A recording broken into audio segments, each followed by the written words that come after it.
record. The fastest player in the history, 30-year history of the WNBA, the fastest player in the history of all of the WNBA's time to reach 600 assists. She did it in just 72 games, guys. Do you think Stephanie White congratulated her on breaking a record?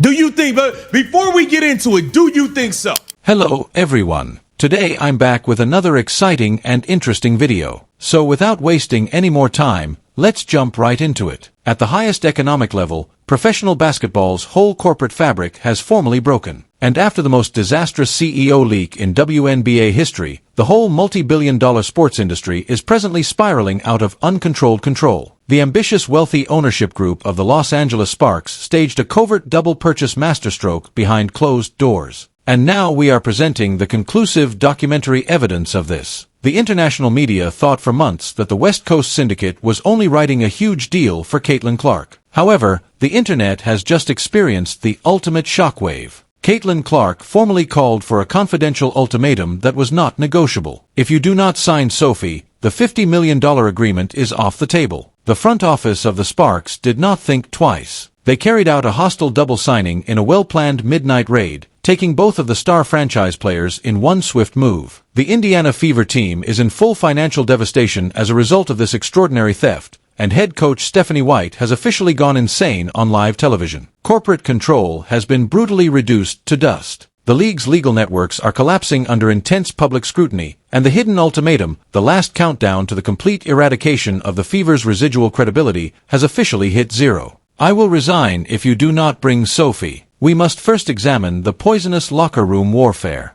Caitlin Clark endured within the Indiana facility in order to fully understand why this enormous double evacuation is the final premeditated salvation for her career. The coaching staff followed a risky hottie routine of fabricated bench rotations, intentional late-game isolation, and passive-aggressive gaslighting in the press room for the whole season being carried out to reduce the commercial power of the generational stars. However, they greatly misjudged Clark's strategic acumen. Behind closed doors, Clark was quietly forging an unshakable bond with Sophie, the one person who supported her throughout every administrative betrayal. Clark did more than simply write her name when the Sparks called with an enormous $50 million blank check. She made a ruthless, heartless power move while staring directly into the eyes of the West Coast CEOs. She would not jump ship by herself. If you appreciate this content, consider giving this video a like and subscribing to the channel. Believe it or not, more than 91% of viewers haven't subscribed yet. It's free and only takes a second, but it means the world to us. So, did you subscribe already? Great. Thank you so much for your support. Now, back to the video. Shelbourne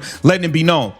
This new ownership group is heavily involved in making changes that could have a lasting impact on the team. And this is the ownership group, the Walter Group. They came in and made the big splash for Luka Doncic. They're the ones, they're not bringing back LeBron James. They are ushering in the new faces of the league, and there's no bigger face in women's sports than Caitlin Clark. The Walter Group is looking to get Caitlin Clark locked in LA. They see the malpractice that's going on, and you better believe they're going to be scouring the market for a GM that may have a good relationship with Caitlin Clark or Caitlin Clark's representation, somewhere where they can tie this thing together. This group of this ownership group is looking to make a move. Now, head coach Lynn Roberts spoke about this. She spoke about the important ways. He spoke about Cameron Brink, a bunch of stuff. We're going to get into the meat and potatoes. In order for Sophie to leave the poisonous Midwest facility with her, she insisted that she be granted instant premium contract conditions. Clark proved once and for all that she is the best chess player by totally avoiding the Fever's front office traps by making the Sparks carry out a dual hostile takeover for use both on and off the court. The LA Sparks made a huge double acquisition. An instantaneous systemic tsunami paralyzed the Indiana front office as soon as the private financial blueprints of this dual contract agreement got beyond guarded digital computers. The leadership of Los Angeles offered more than a typical trade acquisition package. They carried out a well-planned corporate attack intended to take advantage of the developing administrative division inside the Fever's company. The Sparks developed a dual payroll system that circumvented luxury tax restrictions via external West Coast tech partnership integrations supported by significant international venture capital investments. Corporate sports boardrooms are experiencing an uncontrollably high level of frenzy as a result of this unprecedented double signing. Is just they play fast, and I think she helps them play faster. So we've got to be really aware of that, and that's why our defense on when did we play? Monday. In the half court wasn't bad. It was our live ball turnovers that just turned into fast break points in 3 seconds. You do that against Indiana, it's going to be 2 points in 2 seconds. So we've got to take care of the ball. And obviously your pickup point begins higher with Caitlin out there. She can shoot it once across the half court, and she will. So obviously she's another tremendous player to add to them. And the first time we played them, she played. Last time she didn't. So we've seen both. Thank you. Yeah. She'll shoot it as soon as she cross half court. It seemed like everybody around the league be recognizing the greatness of Caitlin Clark, except the damn coach that she has. And Lynn Roberts went on to laud about Kate Martin as well, who looks like she might be there long term with the Sparks. Look at this interaction post game between Caitlin Clark and Kate Martin. Yeah. Austin. Yeah. Caitlin like, look, man, don't even worry about it. You looking good in this purple and gold. I can't wait to join you. I can't wait to join you in LA, girl. I miss you, bestie. I miss you, bestie. Caitlin is ready to get to LA for good. Caitlin is ready to get to LA permanently. Let's take a look at what Lynn Roberts had to say about Kate Money Martin. Yeah, at this level.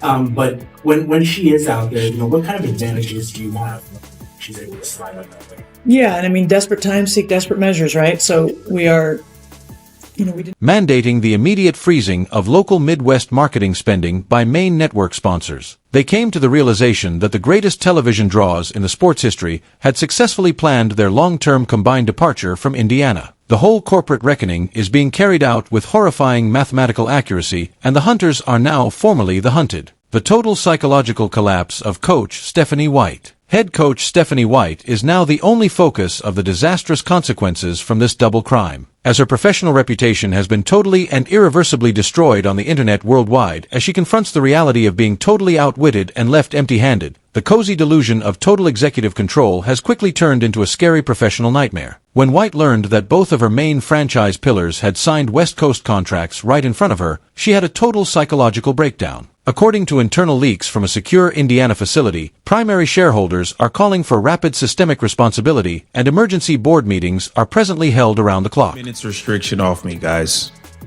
That's what Caitlin Clark is thinking. Now let's get to when she actually brings up Caitlin Clark, and she's going to refuse to give her credit and congratulate her on breaking a record. Players in double figures.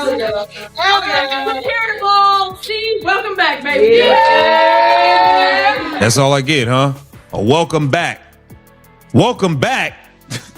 I played 2 days ago. Y'all set me out the day after you played me 15 minutes. What do you mean welcome back? Because I got to play 9 more minutes today? How about congratulations on breaking a record, 600 assists in 72 games, being the fastest player in the history to do it? No? Won't mention that, huh? Okay, let's see. Collective effort. See, welcome back, baby. Yeah. Collective effort. Our energy, our toughness, our ability to withstand runs, big shots, so in that. Yeah. Hey, but most important thing, y'all, 3 wins out on the road trip.